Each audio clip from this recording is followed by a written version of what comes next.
Hello, Lana Stans. The day has finally come where I'm going to be listening to Ultraviolence by Lana Del Rey. What a title, first of all, for an album. Ultraviolence? That sounds dark. I mean, not that Born to Die doesn't sound dark, but I think I'm going off of the cover art for the albums. Like Born to Die was just like her blue sky in that like white top, right? Wait, let me look at it again. When I reacted to Born to Die, I wasn't really focusing on the album art. It didn't really sink in, I don't think. Okay, yeah, she's wearing is that a is her shirt is her shirt wet? Now that I'm looking at it. No, it doesn't look wet. Is it just like a red bra that's see-through through that like sheer white shirt? I don't know. But yeah, her first album cover art is much brighter than what is the Ultraviolence album cover art, like in very obvious ways. Same facial expression, really. She really likes to pull off. I mean, she just looks great in a pout, doesn't she? I think she's pouting slightly. Maybe that's just like her blank face just looks that great. She just has like a naturally great muscles relaxed face. Like if I try to pull off should I do this right now? If I try to pull off the face that she's pulling in these album covers, I look like I want to kill somebody. Look at this. Look at this. Tell me I don't have resting bitch face. Look at this. That's just my relaxed face. I don't mean to look mean, but she doesn't. She has a very pretty, relaxed face. I don't think she has resting bitch face. Anyways, what am I talking about? This did come out in 2014, and I believe 2014 was like the era of everyone turning like their Instagram pictures into all black and white aesthetics. So it could be just like she's very trendy in her art and her music. And so maybe the black and white color scheme was just a nod to the time that this came out, but also maybe the dark black and white color scheme is a nod to how dark this album is about to get. A lot of people have said that I'm not ready for Ultraviolence, and I think it's because, I don't know, is it just a very different sound? Is it darker somehow? Born to Die is dark. Don't get me wrong, when I say this album might be dark, I'm not discrediting how dark Born to Die gets, but a lot of Born to Die is sonically very pretty, even though she's talking about some really dark things. And so I wonder if Ultraviolence and the darkness that represents the front cover and the fact that you guys are like, oh, you're not ready for Ultraviolence. I wonder if it's because sonically it's going to delve into the darkness that we already lyrically explored in Born to Die, or if it's just going to sink even deeper. How can we get darker? How? It's Lana Del Rey. Who am I kidding? Also, in regards to you saying that I'm not ready for this album, I probably am not, but also I really, like, on a personal level, don't know if I am, but like you guys are hungry for this reaction, so I'm diving into it and listening. But I like really don't know if I'm ready for this album because I'm having such a moment with Born to Die as an album. Like, even listening to the Paradise EP, like I haven't listened to it as much as I think I would like to, because when I go for Lana, I cannot stop myself from just listening to Born to Die. Like, being realistic, since I first listened to it on the channel, I don't know how long ago that was now, maybe a month, I could casually say, oh, I've listened to it hundreds of times. No, I'm going to try to give you a realistic number of how many times I've listened to that album front to back in the last month. At least 25 to 30 would be my guess, which I think that's a lot. I have my stan songs. My stan songs from Born to Die have become, at least in this moment, Million Dollar Man, which I've loved from the start, and Off to the Races, which I should not be allowed to listen to and drive at the same time. There wasn't an incident. I'm also, like, me and my sister, my little sister Grace, are loving Lana and kind of discovering her at the same time. I think she's heard more Lana than I have, and she's a fan of Lana's most recent album, a couple songs on there, I think. She has 2 stan songs, so mine are Million Dollar Man and Off to the Races, and hers are Born to Die and National Anthem. But yeah, literally the two of us, me and my little sister, had a conversation about we are scared to listen to Ultraviolence. Because we love a Born to Die so much, like it's both of our personalities right now. Like, we're annoying about how much we love that album. And so we're scared to listen to Ultraviolence because it's like, how can it match that? And I know it's so bad. It's so bad to like go into an album and compare it to previous work. Like, you should enjoy each one separately for what they are. And I do my best to do that.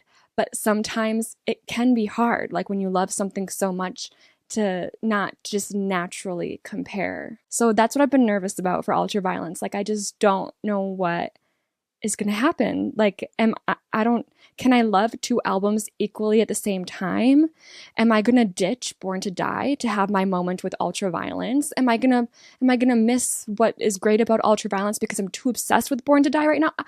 You guys, I want to let you know as well, today we are not only reacting to Ultraviolence. You guys also said in the comments you have to react to this song. You have to react to this song before you go to Ultraviolence. And that song is Young and Beautiful, which is from the Great Gatsby soundtrack. And that soundtrack / I think that movie came out in 2013, a year before Ultraviolence. And so we're going to be listening to Young and Beautiful first, just because I did see a good amount of comments regarding that song. And then we're going to move on to my reaction of Ultraviolence, which, let me tell you, in this video, I am only going to be reacting to the 11-track original album for now. There are 6, I believe. How many? There's so many random bonus tracks for this album. I was looking on the Wikipedia. Yeah, the 6 bonus tracks, which are Black Beauty, Guns N' Roses, Florida Kilos, Is This Happiness, West Coast, and Flipside. If there's more than just those 6 bonus tracks and I'm missing something from the Ultraviolence era, let me know, and I'll make sure to include it before I get to that day that I'm filming the bonus tracks reaction. Today I'm only going to be listening to the 11-track original album. It's just the way that I prefer to consume albums. I like to listen to the album as it was like originally intended, I guess, without bonus tracks, because I feel like story-wise, that's the best way. I like to know I'm getting an intended beginning, middle, and end, and then I can enjoy the bonus tracks as an extra little treat later on. And I just want to say as well that the reason this video took a little bit longer was because I was up north with my family on a little birthday trip. It was my birthday last week. I turned 26 and I couldn't film while I was up north, you know. So guess what I left up north more than 4 hours away from me? My AirPods, which are pretty vital to how I film here. But that's okay because I have a set of Raycons and I have Beats Solos. Raycons are just more like earbuds, and as much as I would rather wear these than wear these clunky Beats Solos, because like I feel like I look goofy in these, I'm not gonna lie. But I'm gonna wear these today because in my opinion Raycons just don't pick up music to my liking. Like it doesn't sound as good in my ear as music doesn't. It's fine. Raycons I think are great for like listening to movies and TV and everything like that, like perfect. But when I want to listen to music, I need my AirPods or my Beats Solos. So I'm gonna be putting these on for the reaction. Guys, I know I look goofy in them. Please don't acknowledge it. I'm acknowledging it before anyone else does. Okay, I have them on. I put them over my hair because I'm too insecure to not. First up, we're going to listen to Young and Beautiful. I think I know the chorus of this one because it was on TikTok. If this is the same song or the right song that I'm thinking of, it's what it goes, will you still love me when I'm still, so how does it go? Do you know what I mean? Will you still love me when I'm no longer young and beautiful? Right? Is it that one? Which I like that snippet of the song, so I'm excited to hear what the rest of it sounds like. Here we go. The piano, the echoed vocals. I've seen the world, done it all. She really has. Had my cake now.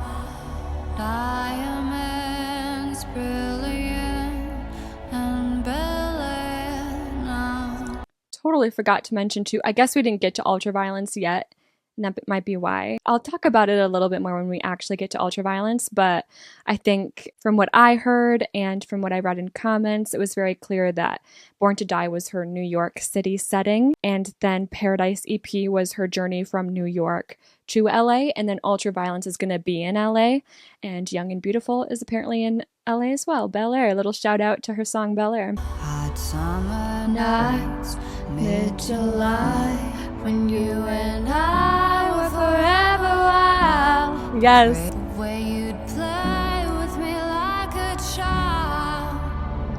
Will you still love me when I'm no longer young and beautiful? When I got nothing but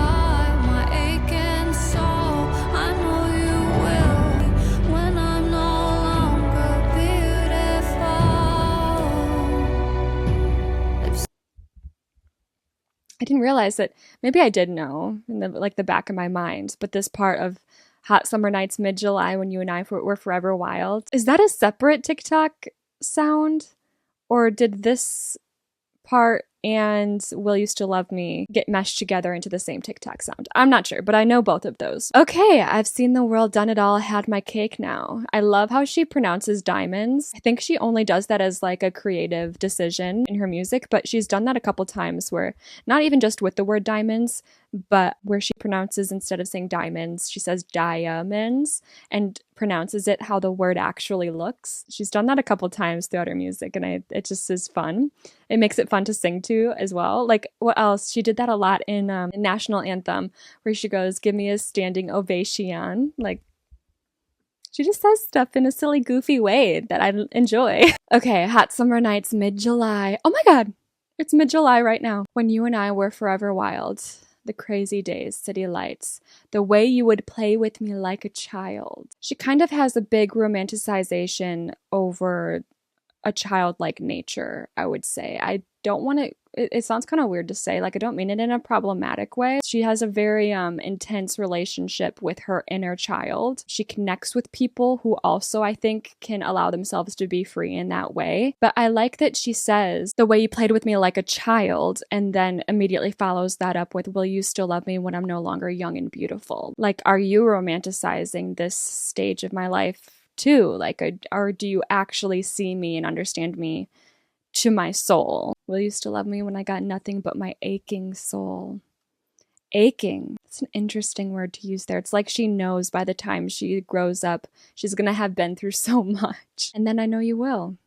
She puts too much confidence in these people. I've seen the world lit it up as my stage now. Yes, she has. Rock and roll, the way you play for me at your show, and all the ways I got to know your pretty face and electric soul. Will you still love Ooh, that me deep when drum. I'm no longer young and beautiful? Okay, this is a very pretty song. Oh my god. I actually have never seen The Great Gatsby.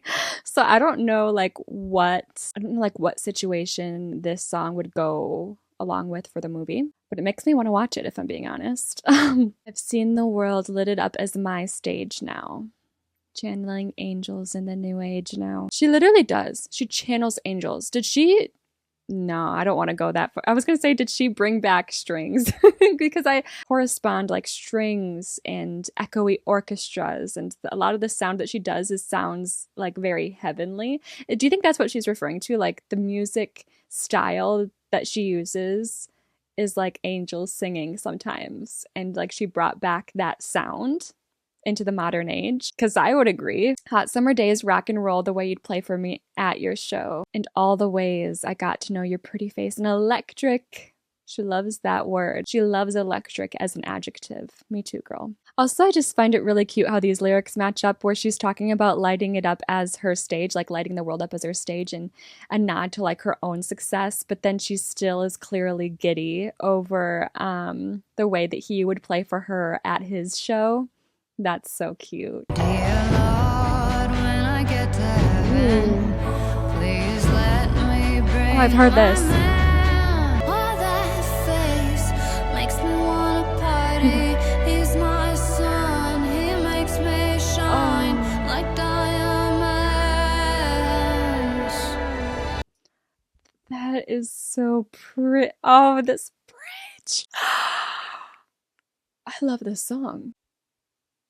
Do you know what? I love this song. Like, I knew I would like it, but I love this song, which is very interesting because I very rarely love soundtrack songs that artists do. Usually a lot of the time I'm like, oh, that's good. Does The Great Gatsby realize the gift that she gave them? Because this could be a hit single on her own album, but she really gifted this to The Great Gatsby. Dear Lord, when I get to heaven, please let me bring my man. When he comes, tell me that you'll let him in. This is another little theme from Born to Die sneaking into this song, where she's really worried about who gets to go to heaven. I'm not sure if in the first album she worried about herself being allowed into heaven, but she definitely made comments about hoping that people in her life will be there too.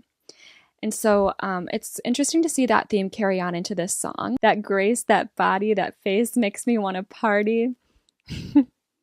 I mean, again, these lines make me, that face makes me want to party very much gives Great Gatsby, right? Because they're just like partying it up 24/7, right? In that movie. He's my sun, he makes me shine like diamonds. That's a really cool lyric because a diamond is beautiful on its own, but then it glistens extra sparkly in the sun.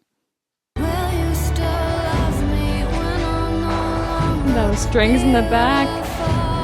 Ooh, they went away. They just happened for a second. Ooh.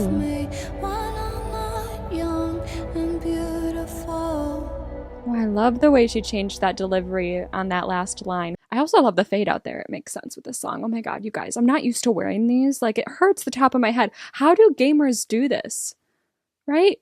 How do you just wear these all the time? It's given me a headache already, and I've had them on for 30 minutes. I'm one song in. There was like a little scatter of extra strings. I think it was during the second to last. I want to hear it again.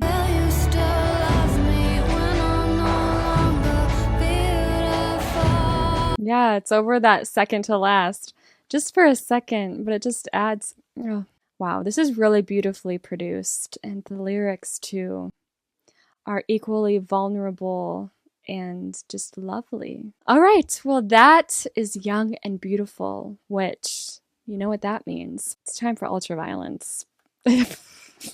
So looking at the track list, we have Cruel World, off to a great happy start here. Ultraviolence, Shades of Cool, Brooklyn Baby, West Coast, because we're on the West Coast now, Sad Girl, Pretty When You Cry, Money, Power, Glory, Fucked My Way to the Top, Old Money, and The Other Woman. I would say 75% of these titles alone sound depressing, so I think we're in for a great time here. I do, as you know, enjoy claiming a track before we go into the reaction, just because it's a bit of fun. But I have to tell you, there is a track on this album that I simply have to claim, because on TikTok there's a "Which Lana Del Rey song are you?" filter, and I did it, and I got Brooklyn Baby. So I feel like I have to claim Brooklyn Baby, and I really hope I like it, because according to TikTok, that's me. And it's interesting that we have Brooklyn Baby right next to West Coast. I wonder if our first 4 tracks are gonna still have remnants of New York. I mean, Brooklyn Baby has to have New York. Or if the story that's being told in this album isn't necessarily going to be told in a location style, and it's just gonna jump around. Let's get started right from the top, you guys. I am struggle bussing over here with these beats solos. Why is there not a cushion? Oh my god, there is. The top is a cushion. Why does it still hurt? Okay, you guys, I'm like stalling. I'm over here stalling. I'm curious to see what the sound of this album is. The Born to Die album, has Lana won Grammys? Because I feel like the Born to Die album deserves Album of the Year. Like, the Grammys love a sonically cohesive album that tells a story. Like, that's all you need to do, and that is what she did. So where's the Grammy? I don't know why, but this album cover and this title, it's giving electric guitar. Also, this definitely is a West Coast album, because those are surfboards, which I know it's possible to surf in places that are not the West Coast.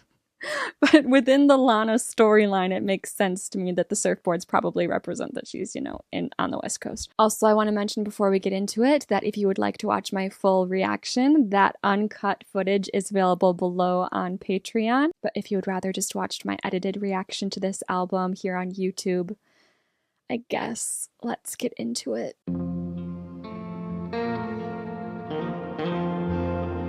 Okay, it's kind of giving Wild West. Share my body and my mind with you. That's all over now. Oh. Share my body and my life with you. That little woo in the back. That's way over now. You're so famous now. Lana, you're Lana Del Rey. He's so famous, you're Lana Del Rey. Oh god, let me go back to the top. We're already very different. We're breaking up with people. We're resigned to the fact that we're broken up with people, in fact. Like, Born to Die wasn't all about happy relationships, let me tell you. It was about toxic relationships. But even when she was left, even when they left her, she was like, it's on me. That's okay. I'll still wait for you. Love you. I'm your ride or die. But now she sounds like maybe it's the way she's singing it. And I guess the lyrics too, they seem to imply that after I share my body and my mind with you, like I gave my all to you, but that's all over now. Did what I had to do because you're so far past me now. This is it. There's not more I can do. You're so famous now. Like that's the line that makes me feel like she's resigned now. There's not more I can do. Which is sad to hear, because as much as I wanted her to escape these unhealthy relationships in Born to Die that she was exploring, now that she has decided to like be done and just give up on whatever the subject of the song is, now I'm like, oh, now I'm sad. Like, go back to being delusional. It's fine, because it's more of a fun time. But okay, I get it. I see where we're going. Got your Bible, got your gun, and you like to party and have fun. I'm finally happy now that you're gone. Okay, that's great. Okay, she's not being I was gonna say she's not being a sad girl, but there's literally a track called Sad Girl. So I don't know if this is going to be the theme of the album, is like being revitalized and okay being on your own. I don't know. But I think it's very promising that she says, I'm finally happy now that you're gone, instead of deciding to be the cute little delusional pine after him girly. Do you know what I mean? It's just a fun new side to explore. Got your Bible, got your gun. And you like to party and have fun. And I like my candy and your women. I like the way she said that. How did she rhyme fun and women? That's kind of hard. I mean, it's not that hard, but she just made it very effortless. And your women. I like your women. Oh, okay. I don't really get the candy part, but the I like your women, I'm finally happy now that you're gone. When you're pining after somebody and they left you, like you can maybe find yourself obsessing over the new women in their life, and be like, what do they have that I don't? Like, be jealous of them, even hate them. It's something that she's talked about too, actually, in This Is What Makes Us Girls, where like women pit each other against each other sometimes because they always put love first. But I think that she's counteracting that theme from that song, because she's realized, I've gotten out of the phase where I'm hating on the women that you're with now. She's like, no, I like your women. And it's probably because now I'm finally at a place where I'm happy that you're gone.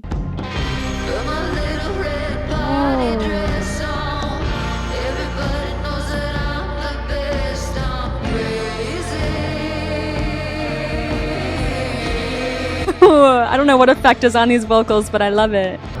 Get a little bit suburban and go crazy. Because you're young, you're wild, you're free. You're dancing circles around me. You're fucking crazy.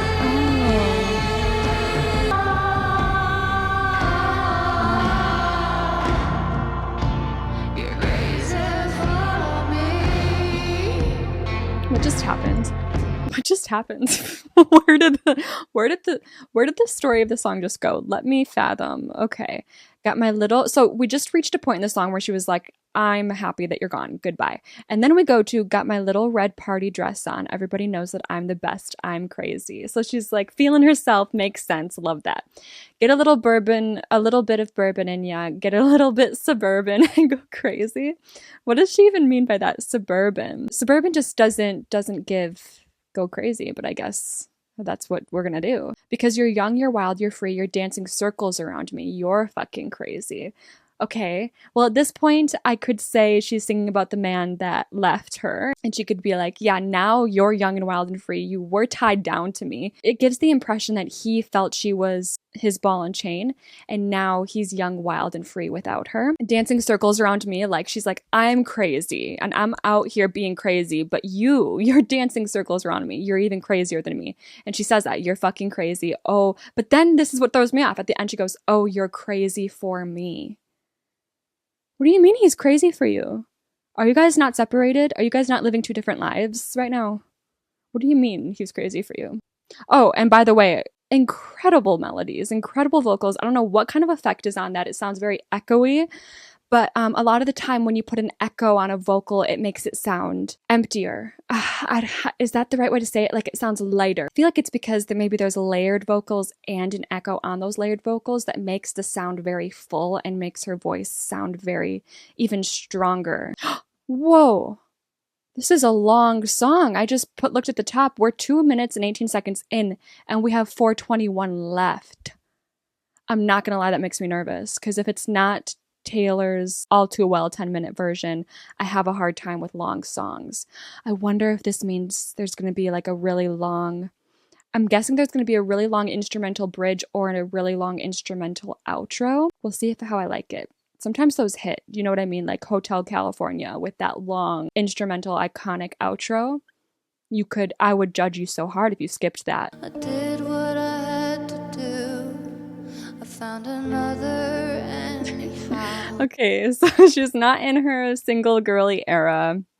I'm not surprised. I don't mean that in like a judgmental way. I feel like she really holds on to any connection that people will hold out to her, which makes me nervous because I'm afraid like people would take advantage of that type of vulnerability in her. Share my body and my mind with you. Harmonies. That's all over now. I got your Ooh, that changed. She has it. Also, those vocals changed. It's like haunting. That's what it is.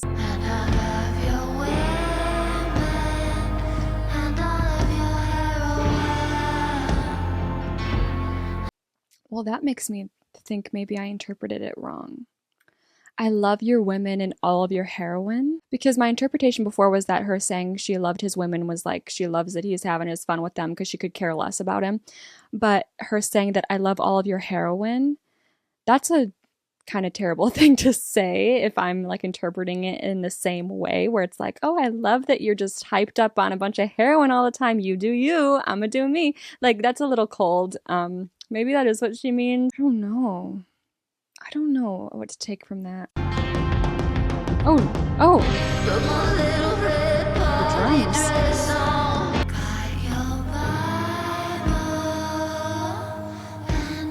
That slow drum.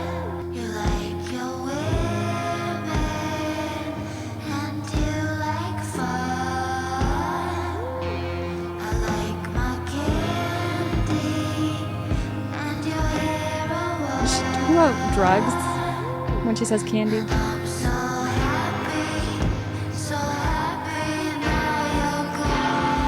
Oh, did she she's trying to say that she stole his heroin. Because she said, now I have your Bible and your gun. So she's saying like, I'm loving the heroin you left behind. Oh my God.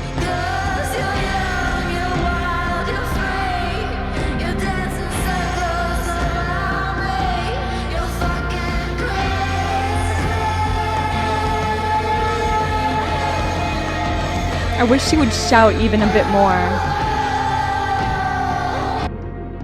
Oh God. There's a little alien noise.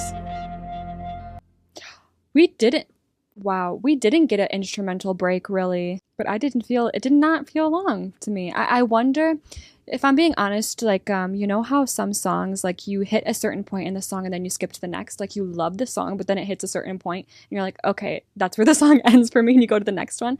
I am curious if that is going to happen to me with this song, or if I'm going to want to listen to the full thing. I don't know yet, because on a first listen, it did not feel that long.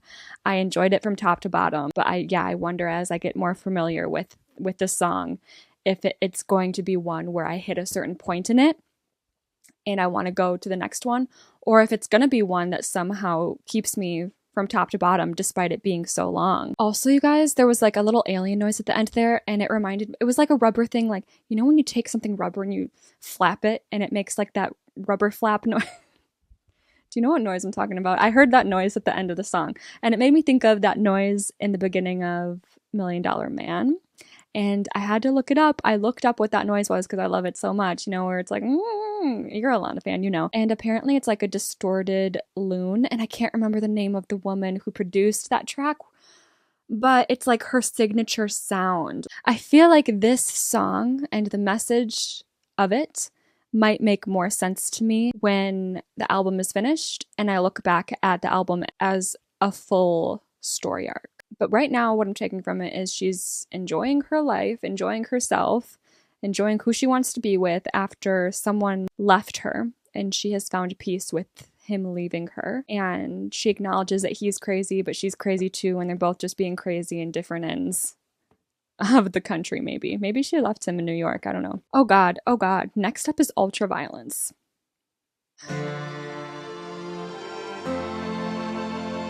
Strings, okay.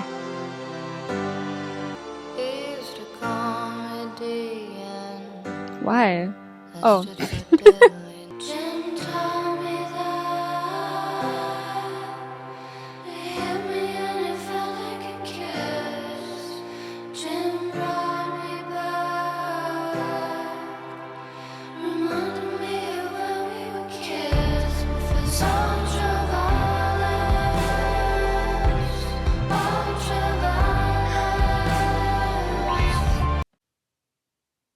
Are we being for real?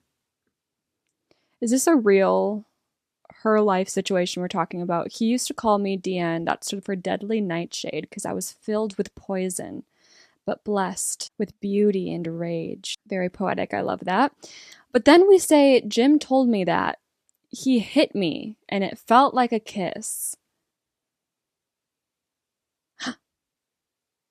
Wait a minute. Why does being hit remind you of being a kid? I don't want to connect the dots on that one, actually. Oh, this is bad.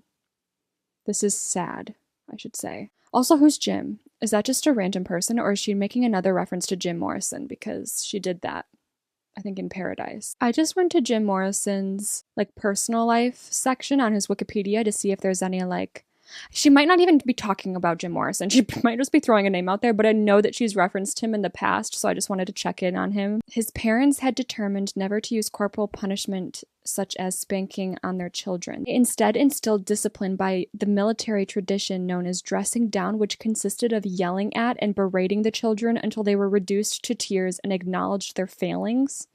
When he graduated, he broke off most contact with his family. Yeah, I would imagine. He also has apparently a reputation for having like a dual personality. Like the Wikipedia says, as he did with so many people, Morrison could be cruel and cold and then turn warm and loving.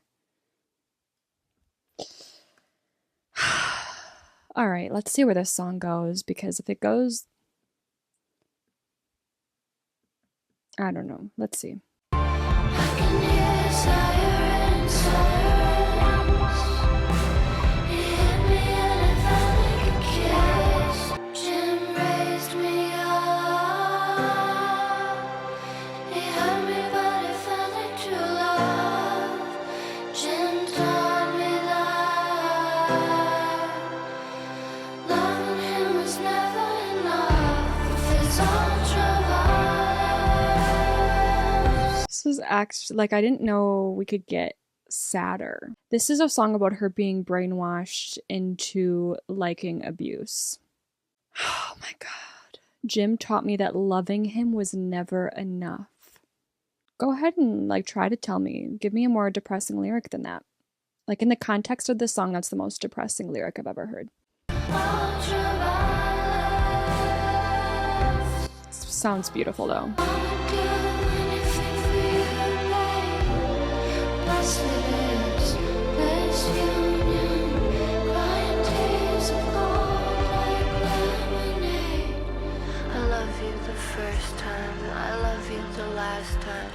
I'm your jazz singer and you're my cult leader. I love you forever. I love you forever. I love a Lana talking moments. I love a Lana talking moment, but like, do you know what? This song, I've realized something with Lana. Upon a first listen of a lot of her songs, I'm like, no, I can't handle this, it's too depressing, but then I'll be like singing along and like jamming to it 2 weeks later. That happened to me with Gods and Monsters on the Paradise EP. I was like, I don't think I'll be listening to this song because it just is too sad. No, catch me jamming out in the car to some Gods and Monsters. Can't even say, I don't know, this one is really sad, but like sonically it kind of hits, and I love when she like and that vocal like effect, it was like not quite walkie-talkie effect level, but it was like almost there. It was just like crackled. We could go back to New York. Loving you was really hard. Is it not still hard here in LA? I think it is. That could be sad. It could be. This is. But we could go back to New York. Loving you was really hard. She's saying like she had a hard time loving him in New York, but things have changed. The dynamic has changed between them. He has managed to fully brainwash her into thinking everything he's doing to her is okay here in LA. And now that she gets that, she's like, I could love you in New York now if you wanted me to.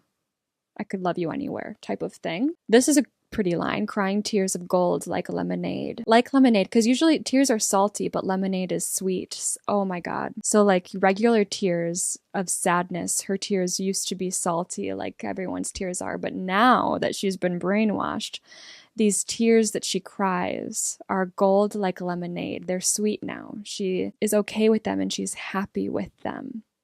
That is messed up, because like she still cries from the pain because it's a human response, but in her brain it's been rewired to think that crying is okay and fun and nice and sweet. I am your princess. Comprende mis white lines. Comprende just means understand my white lines. Is that what that's saying? Because I'm your jazz singer and you're my cult leader. Okay. Sounds great though. It's like I get scared with the lyrics, but then it starts and I'm like, oh, it sounds so good though. Ooh.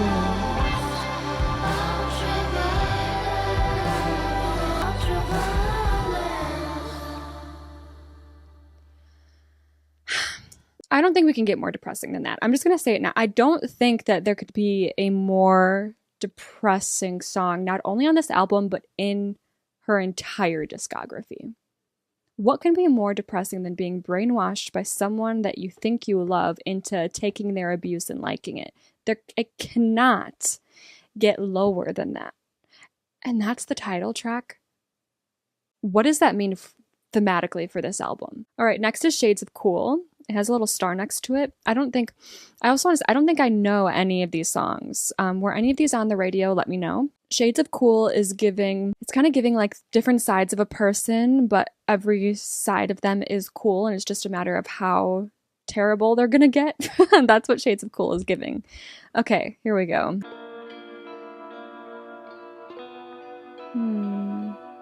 My baby lives in shades of blue, blue eyes and jazz and latitude.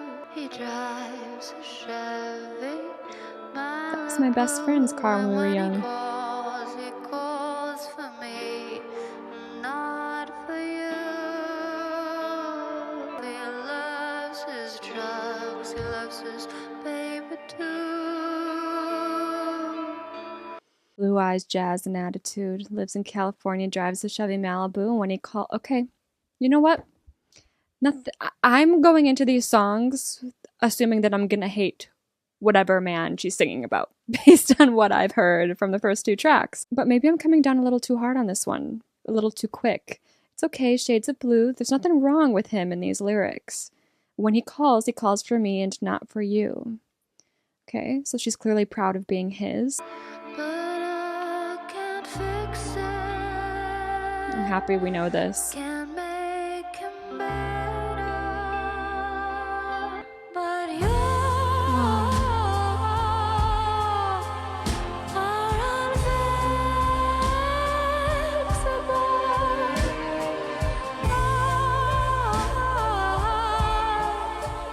Can't break through your world.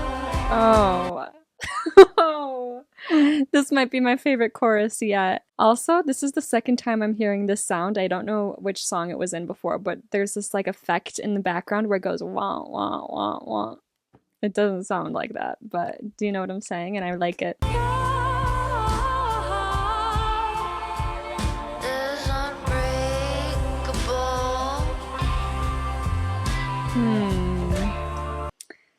That's a red flag. We got our first red flag up here. He lives for love. He loves his drugs. He loves his baby too. I'm not sure if he loves you. I'm assuming that his baby is a reference to her. Because of this line, your heart is unbreakable. If their heart is unbreakable, that means you don't have it. Because anyone who has someone else's heart has the ability to drop it and shatter it. And it sounds like he is far too protective over his own heart to be vulnerable and allow himself to love completely. But she knows she can't fix him, which is nice, I guess.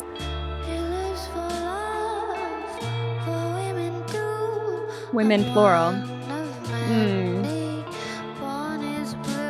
Okay, as long as she knows. You know what? As long as she knows. She's not expecting monogamy from this man, so I guess that's that.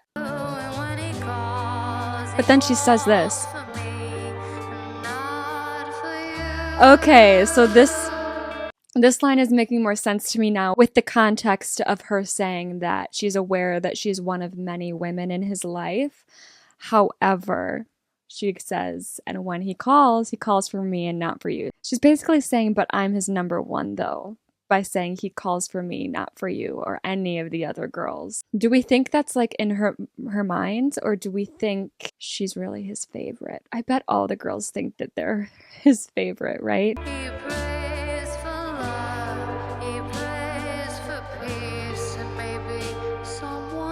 He's already trying to jump ship.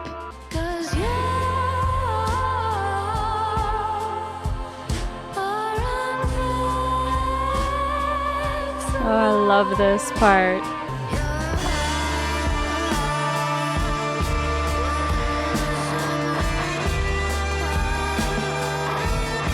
There's the electric.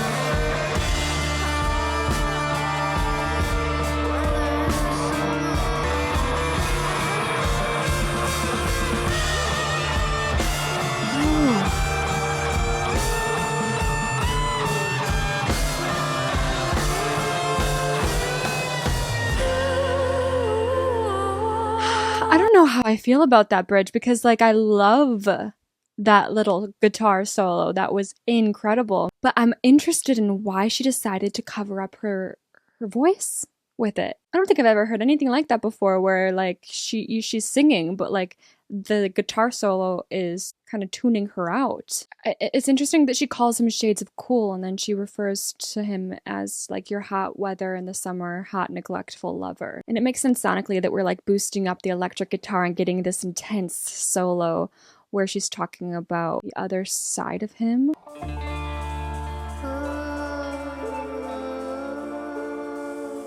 It's also interesting to me that she says your heart is unbreakable, but then also talks about how he's crumbling.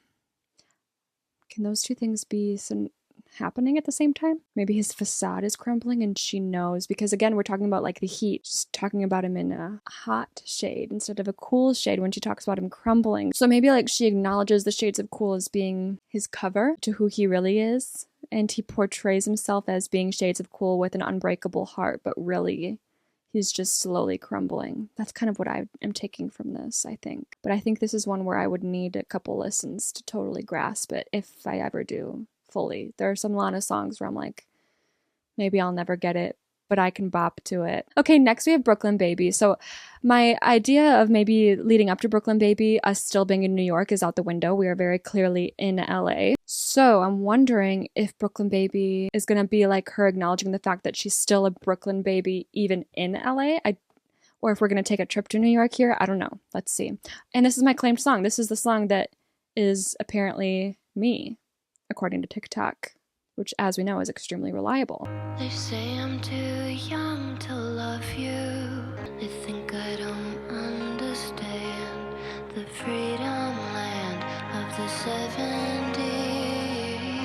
I'm churning out novels like beat poetry on unfitted me. She's not wrong. They think I don't understand the freedom land of the 70s. She really has a thing. Is this like, she mentioned Woodstock in a song earlier. If she's referencing Jim Morrison again in this album, The Doors, I believe, is from the 70s. I feel like Born to Die was maybe like her take on 60s America, and is this maybe her take on 70s America, possibly? I love this. I'm churning out novels like beat poetry on amphetamines. You literally are, and I'm happy you acknowledge that. Okay. Well, my boyfriend's in a band. He plays guitar while I sing lyric. I've got feathers in my hair. My jazz collection's rare. I can play most anything. I'm a Brooklyn baby. You know what? Yeah, so this is about her acknowledging the fact that she's still a Brooklyn baby, even though she's in LA. She, I think, is just poking at all the things that show the Brooklyn in her blood, like feathers in her hair, beat poetry, jazz. That's all very Brooklyn. Is this the chorus while my boyfriend's in a band, starting there all the way down to here? Because it would be cool if going forward, all of these things that she sings about before singing I'm a Brooklyn baby would change to show more sides of what Brooklyn is to her and how it lives inside her. Ooh.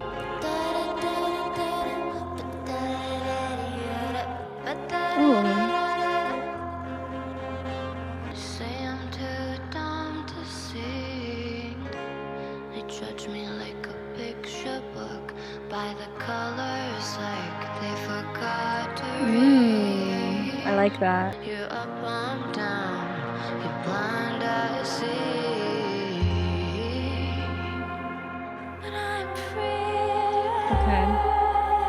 Okay. I love this line. They judge me like a picture book by the colors, like they forgot to read. Because it's different from saying judge a book by its cover. She could have said that, where it's like you're literally judging by appearance in that sense. And it's not exactly that she's saying, but by referencing a picture book, which still has a story of its own through pictures, it's like they're judging based on the story that they put together based on what they've seen, instead of really reading and deciding to take more of a deep dive into her.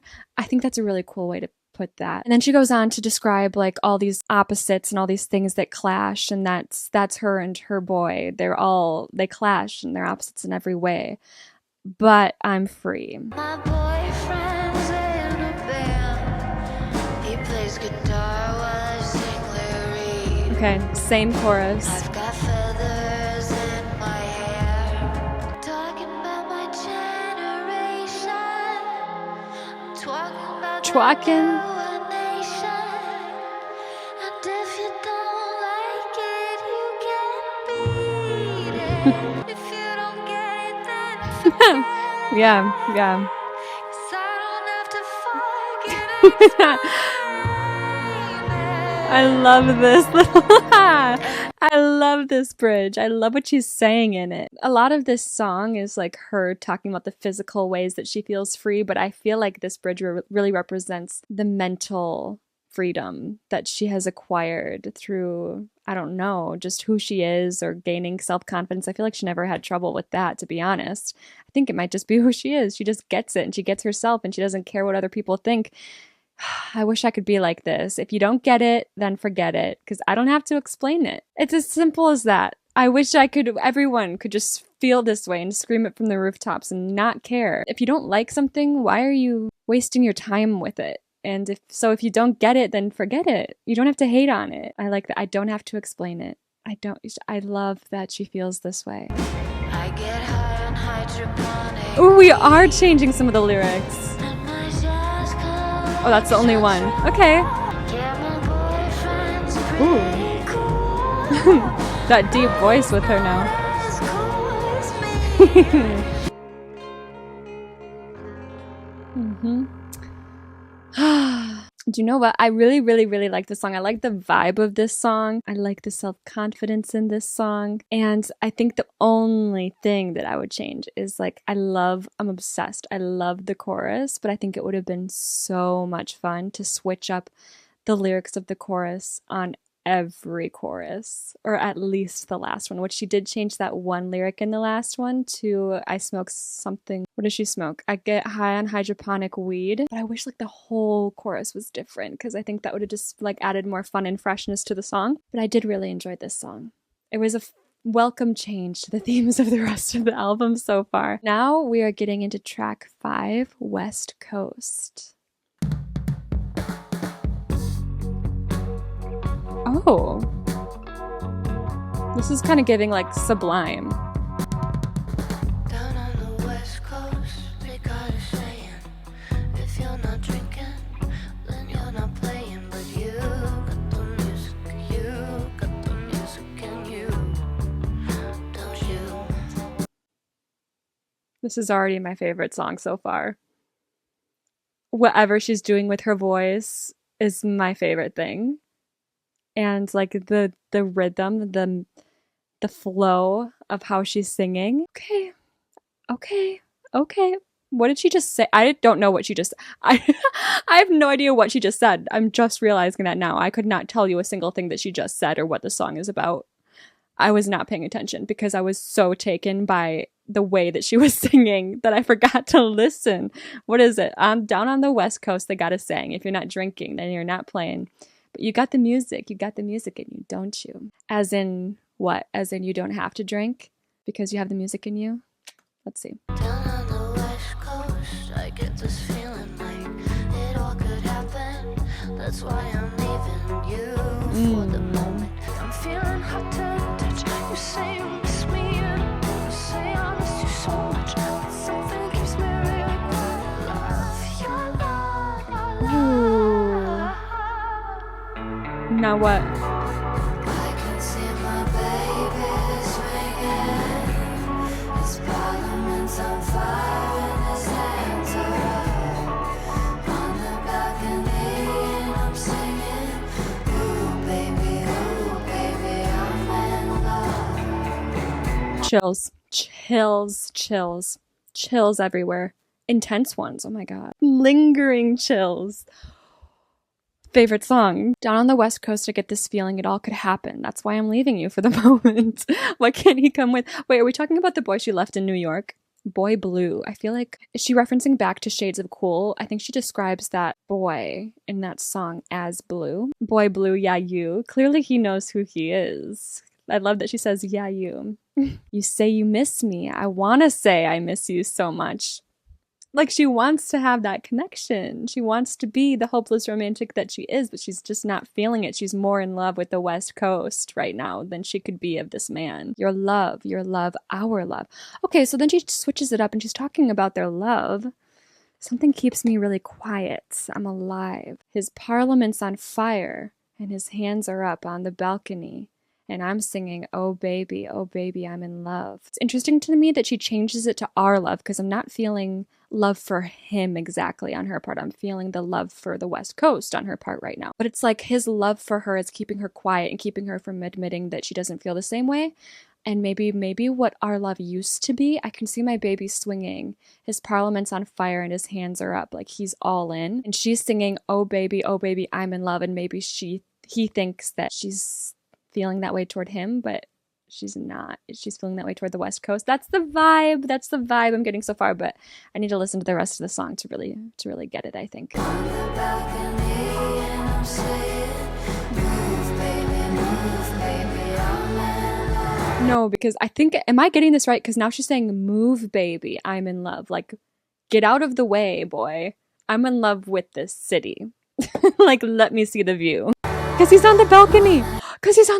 You guys, I think that's what this is saying. On the balcony. He's trying to capture her attention. And this metaphor of him being on the balcony, but she's like, move. Like, I get it. Move. I'm trying to see this view of West Coast. I guess I know one ever really made me feel that much higher. They say you got it, boy, it's you I desire. Your love, your love. I can see my baby swinging. Okay. Before we get back into it, you push it hard, I pull away. I'm feeling hotter than fire. I guess that no one ever really made me feel that much higher. Yeah, that's interesting. Like, she's never felt, I must be misinterpreting. No one's ever made me feel that much higher. Maybe in comparison to what the West Coast has done to her. Like, she thought she's had these highs thanks to people, but she's never felt a high quite like what the West Coast has offered. To say, I'm not sure what that means. Carino is like darling, isn't it? Or something.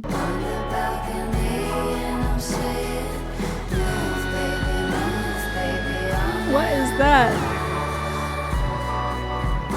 What was that? Was that a trumpet? Because that is a crazy high note.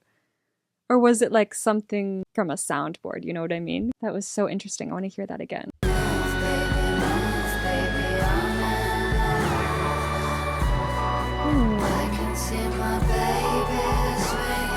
Oh, it's back.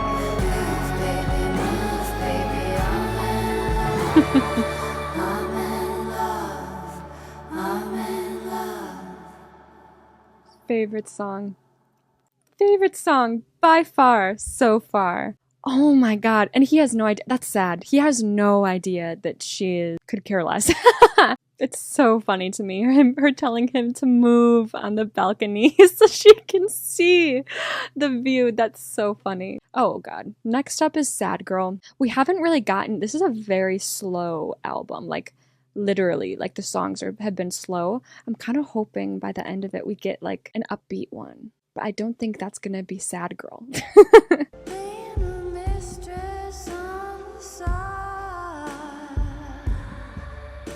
Ooh, those backing vocals.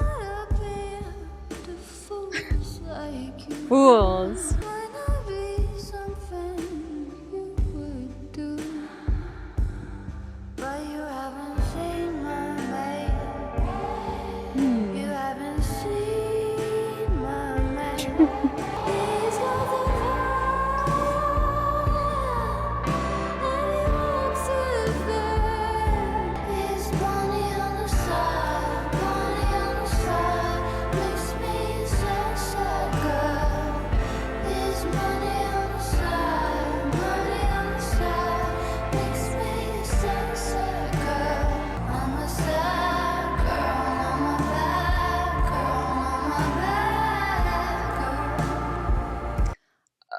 Okay, being a mistress on the side. So she's the mistress. She is admitting she's the mistress because she's like, listen, you might think I'm crazy, but actually you're the crazy one, because if you would not go after this man, have you seen this man? Like, I will be anything for him. I'm happy being his mistress as long as I get him at all. That's her feelings, right? But then it changes over to his Bonnie on the side makes me a sad, sad girl. That's not. So that's another side girl? This man's got multiple mistresses? Or is she his mistress? Do mistresses get paid? I'm not sure. Maybe I don't think they do. Because he says, his Bonnie on the side makes me a sad girl, his money on the side makes me a sad girl. So does that mean he's like also paying for women? And then he has his wife and she's his mistress. And it's not the fact that he's married with a wife that makes her sad. It's the fact that he pays for women on the side. You guys, these are the most painful headphones I've ever worn in my life. Sponsored by Beats. Oh,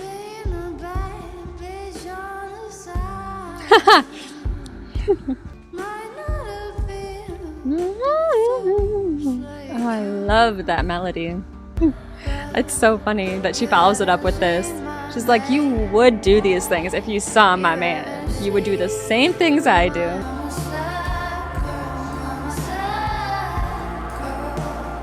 There's a lot of soul on this song.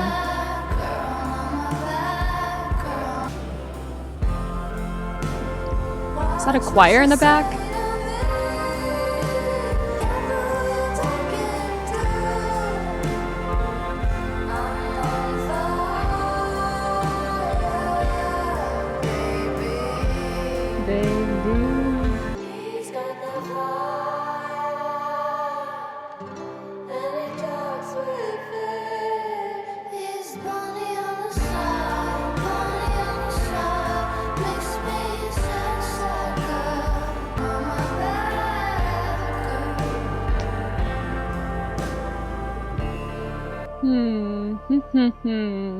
I think this has been my least favorite so far. I think it has. Now, take my least favorites with a grain of salt. One of my least favorites on my first listen of Born to Die was National Anthem. It just wasn't my favorite when I first listened to it. And now it has managed to creep its way up to the top half, probably of where my ranking would be now. So as always, when I point out that a song isn't my favorite, there's always room for it to grow as I listen to it more. But this is definitely on a first listen been my least favorite of our first 6 tracks. Next up is Pretty When You Cry. This sounds like it could be depressing. I don't think this is going to be the fast bop I was hoping for. It's all right. Love this guitar. Ooh. All the pretty stars shine for you, my love. You make me feel like your whole world. Why are we waiting? I see this next lyric. I'll wait for you, babe. Oh, God. You never do, because I'm pretty when I cry. I'm pretty when I cry. Okay, it's called Pretty When You Cry, so I'm guessing that this lyric's gonna get flipped to that by the end, but we're slipping back into putting this man on a pedestal and saying that we'll wait forever for him to be ready for us. Oh, Lana, Lana, Lana. Okay, this is where we're at. That's fine. But, okay, because she says, don't come through. It's like, I'll wait for you, but don't come through. Because I'm pretty when I cry. Is she like romanticizing her sadness? I mean, yeah, it's Lana. All those special times I spent with you, my love, they don't mean shit compared to all your drugs. Okay. But I don't really mind. Please do. Like my memories, I don't need that. Oh my gosh. She's saying she doesn't. Oh my God. Okay. So she's saying, all those special times I spent with you, they don't mean shit compared to all your drugs. But I don't really mind. I've got more than that, like my memories. I don't need that. Like, I don't need your drugs because the memories that I have of you and of us get me higher than they do. You don't come through, babe. I love that. That's just what you do, because I'm pretty when I cry. Don't say you need me when you leave and you leave again. Okay. I'm stronger than all my men, except for you. Her weak spot. I can't do it. I can't do it, but you do it right. Oh, another electric guitar moment. I'm pretty when I cry.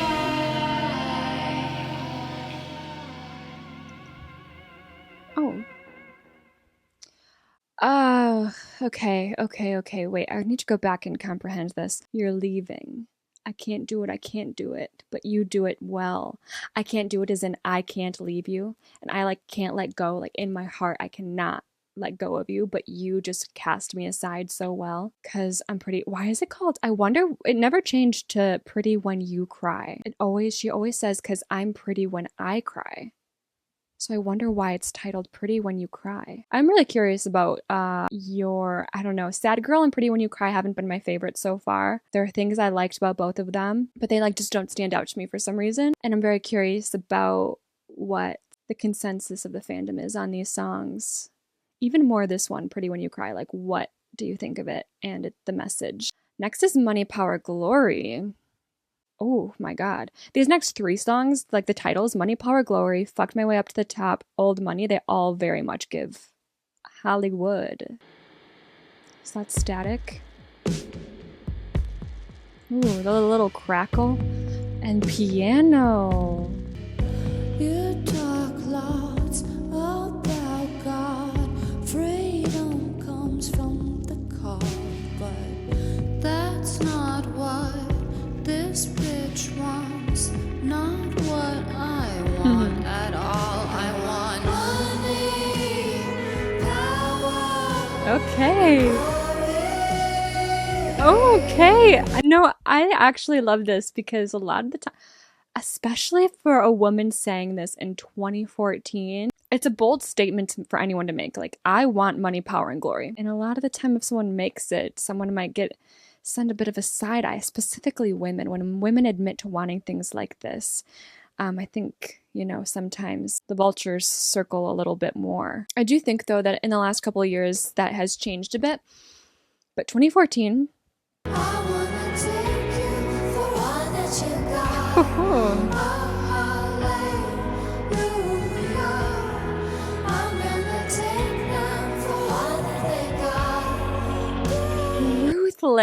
Ruthless. My life, it comprises of losses and wins and fails and falls. I can do it if you really, really like that.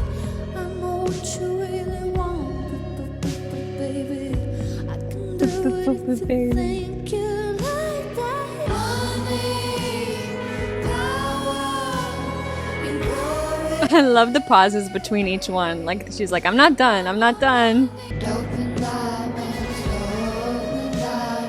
That guitar, oh my god. She really is like, I'm a material girl. And what about it?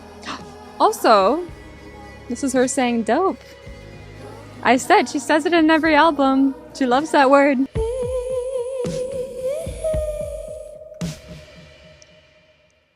Okay, it's also interesting to me how she goes, it changes from I want money, power, glory to I want money, all your power, all your glory. Is she speaking directly to God there? God level power and glory. And then she says, I want to take you for all that you got. Is she still talking to God there? Or is she talking to like the guy that she references a couple times in the song? I think when she says I'm going to take them for all that they got, she's just talking about like the general public and like the world and the people consuming her music. Which I love that for her. This is another one, I don't know, the middle of the album is not my favorite. Like, this is another one where it's good. Like, I can recognize, like, a good song and a pretty song, and her voice just makes everything great. But these middle three songs have not been my favorite. So let's see if the last three are going to change that. Fucked my way up to the top. So this could either be, like, an admission. It's on the person above who's making those propositions. Like, that's disgusting. But I don't think she's gonna, I don't know her story, but I don't think this is gonna be like this is what happened and what I did type of thing. I think this is maybe what people said about her. I think this is gonna be like a blank space moment, like the media was talking about how Taylor Swift was like a serial dater, so then she wrote blank space. I have a feeling this is gonna be like the media was talking about how she fucked her way to the top, so she's gonna sing, okay, here's this song. Life is awesome. Awesome. What I do best. You got nothing, I got tested, and I'm past, yeah. Lay me down tonight, in my linen and curls. I fucked my way up to the top. This is my show. Go, baby, go.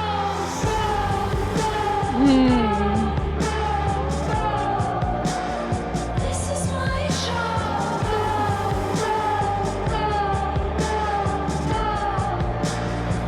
Oh, I love this song. Like, this song itself, I'm still like waiting, like, where are these lyrics gonna take us? But the song is incredible. My life is awesome. Awesome, I think she said. I confess, what I do best. You got nothing. I got tested and I passed. So she's saying, oh, is she trying to say, did this really happen? Or is this like this is what everyone's saying, so let me play this character that you want to paint of me type of thing. So this is a fun way to say it, like, hey, I got tested and I passed. Like, I did the thing, Lay me down tonight in my linen and curls. I fucked my way to the top. So go ahead and lay me down. Let's keep going higher. But then she says, this is my show. Go, go, go. This is my show. So it's also kind of like reclaiming what she chose to do as a power move. I'm a dragon, you're a whore. Don't even know what you're good for. Mimicking me's a fucking bore. Tell me something nice about your favorite girl. Fucked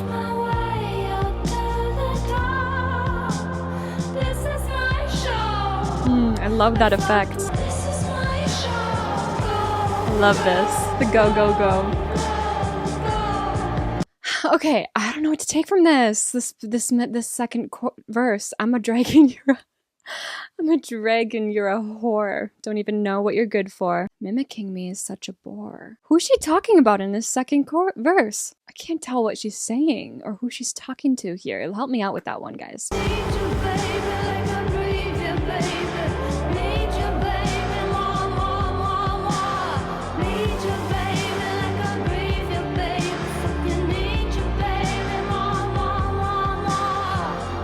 I like that. It's a shorter bridge, but I think it did what it needed to do.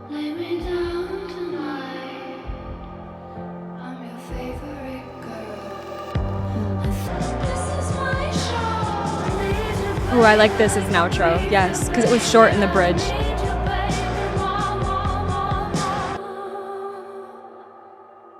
Listen, this is one of those songs where I don't know if I totally get it on a first listen, but it hits. But let me know the story behind this song, because I feel like it's got to have a story. Were there people saying that that's what she did? So she's like, okay, here you go. Or is she like, hey guys, this is what I did?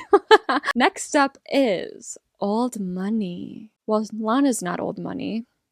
So we're going to be talking about a man that's old money. I feel like I'm not going to like him. Blue hydrangea, cold cash divine, cashmere cologne, and white sunshine. This does sound like old money. Those summer nights seem long ago, and so is the girl you used to call the Queen of New York City. What's happening? I don't know the story that's being told here. Blue hydrangea, cold cash divine, cashmere cologne, and white sunshine. That just feels like descriptive words. Red racing cars, sunset and vine. The kids were young and pretty. Oh, okay. So maybe it's not just describing a certain one. It's describing a bunch of like rich kids in LA, right? The kids were young and pretty. Where have you been? Where did you go? Those summer nights seem long ago. And so is the girl you used to call the Queen of New York City. Is she the Queen of New York City? Because to me she is. But I think I need more context. I need more. But if you send for me, you know I'll come. I'll run to you, I'll run to you, I'll run, run, run. I'll come to you, I'll come to you, I'll come, come, come.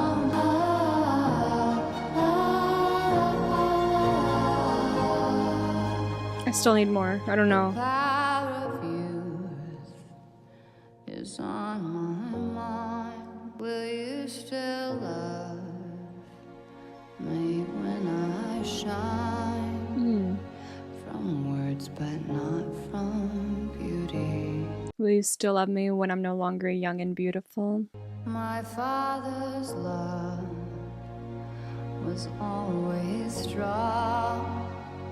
My mother's glamour lives on and on. Yet still inside I felt alone for reasons unknown to me. Is that still unknown to her? I feel like that is telling me she has a lot to process from her childhood, and it seems unprocessed at this point. That's sad. Yet still inside I felt alone, despite my father's love and my mother's glamour. I felt alone for reasons unknown to me. There had to be reasons. Okay, she's reflecting on youth. This whole second verse is her reflecting on her youth and youth in general, and how youth is fleeting. If you call, I'll run, run, run. If you change your mind, I'll come, come, come. Sunset and vine, and we were young and pretty. I don't think the phrase old money was used at all in this song, and I'm not sure if I totally get where it comes from. It's interesting too, it starts with how it ends, except it changes this lyric. The kids were young and pretty, to, and we were young and pretty. So is she referring to herself as the kids, or is this two separate things where she's relating herself to the kids that she sees? Maybe I'm not understanding the song as a whole, because then it feels disjointed to me to then go into the chorus where she's singing about going back to someone if they ever were to call her up. I don't think I get this song. I think it's really, really, really sonically beautiful and I want to get it, but I need some help with this one. Why is it called Old Money? What's the overall message? How do the verses and the chorus connect? Our final track is The Other Woman, which is interesting. She's sung about herself in Sad Girl as the other woman, as the mistress. Is she the other woman in this final track, or is she finding out there's actually another other woman? The other woman. Oh, okay. Has time to manicure nails. This already feels like 1950s swing step doo-wop on the television with those skinny microphones and a big hairdo. Is perfect where her rival fails. And she's never seen with pin curls. Pin curls, very 50s. In her hair anywhere. It's just perfect. She doesn't even use pin curls. She just wakes up perfect. He finds her waiting like a lonesome queen.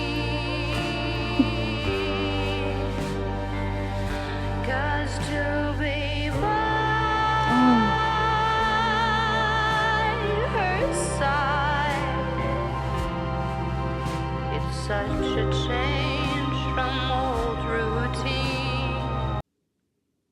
This is incredible. I love this.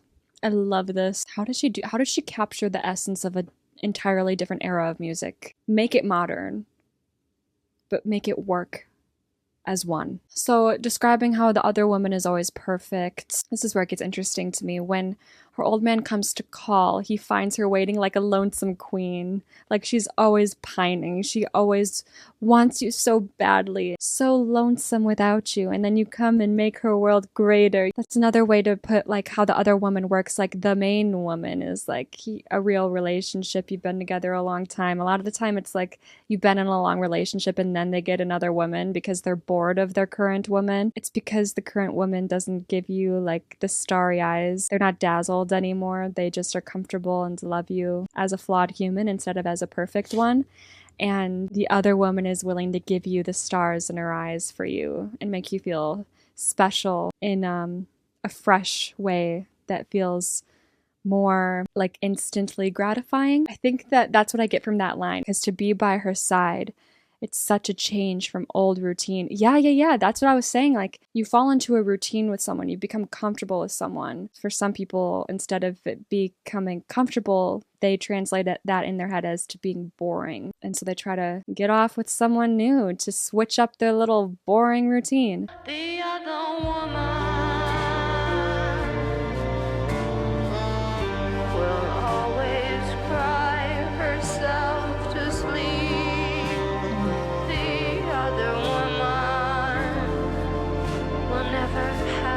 Love to keep.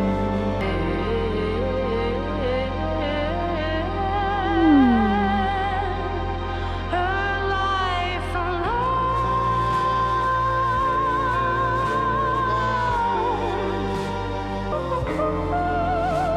She sounds like Ariel or like Snow White. Yeah, that's giving Snow White.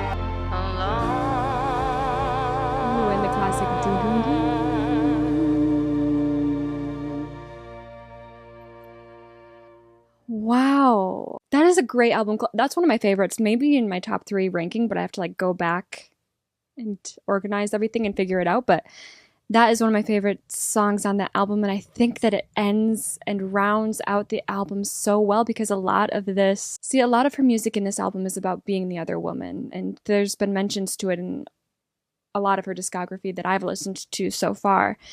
And it's like, she's not foolish about it. Like this song is very self-aware. I think she's singing about herself in this. Like she comes off as perfect and like she's having fun. But then at the same time, she's like, but the truth is, the other woman will always cry herself to sleep and be alone, like forever. And that is depressing. And she sings mournfully about that.